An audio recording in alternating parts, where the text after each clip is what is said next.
Tony Kitagawa looked better in black and white, certainly a lot better than when Nijie last saw him. "I am a cat," she announced. Across the aisle, a boy in the blue tunic of a local high school glanced up, only to smile as he recognized her words. "As yet I have no name," he said, finishing the quote for her. Nijie burst into tears. When she next looked, he was gone. Maybe he was late for school. Maybe the start times had changed. Or perhaps she'd been on the train longer than she realized.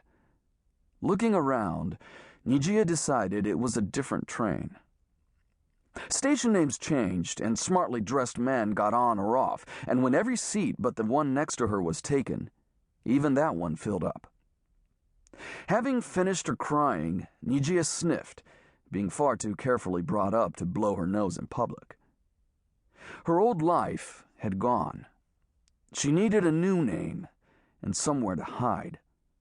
Most of all, she needed to stop crying and pull herself together.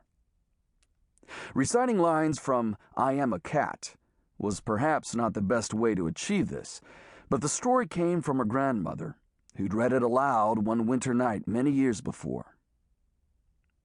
At the end of the line, the girl climbed out of her seat, crossed the platform, and waited for the train to take her back. The station was suburban neat, its trees pruned into elegant shapes, and a clock above the tracks counted off the seconds until her train would arrive. When the clock hit 0, Nijie felt it happen, like paper ripping inside her. Several things previously muddled became clear. Neko meant cat, while niku meant meat.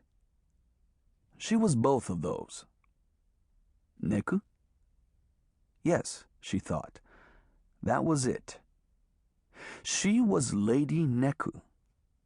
And suddenly, the girl who became Lady Neku understood she'd never really been anyone else.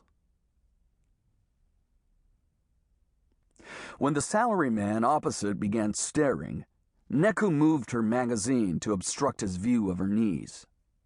It was early afternoon, the metro was full of Christmas shoppers, and Neku was several hours into her new life.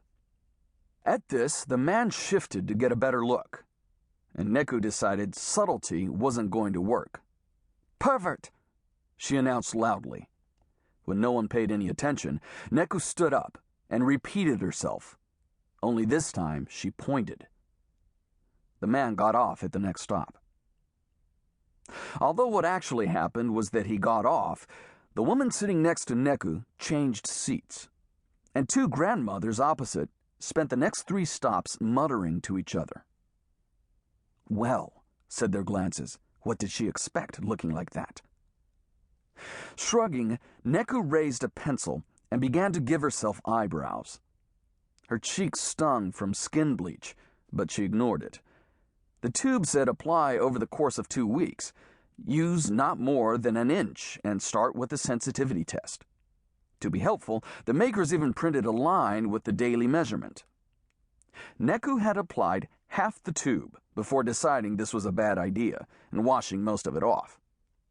Far from lightening her complexion, the cream had made her skin blotchy.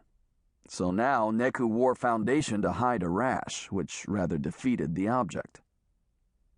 Pulling out a black lipstick, she slashed a line across her face, and a goth girl began to appear in the window opposite. White face, strong eyebrows, and a pastiche geisha pout. Neku sat too far from her own reflection to see the silver bolt recently fixed through her tongue, but she could still taste its metal and blood. She wore a fat amber ring on her right hand, a black plastic watch, and a bracelet made from glass beads threaded onto silver mesh. 5 gold hoops ran the rim of one aching ear, and beneath her ripped blouse, she could feel flesh try to shrivel beneath the bolts now skewering it.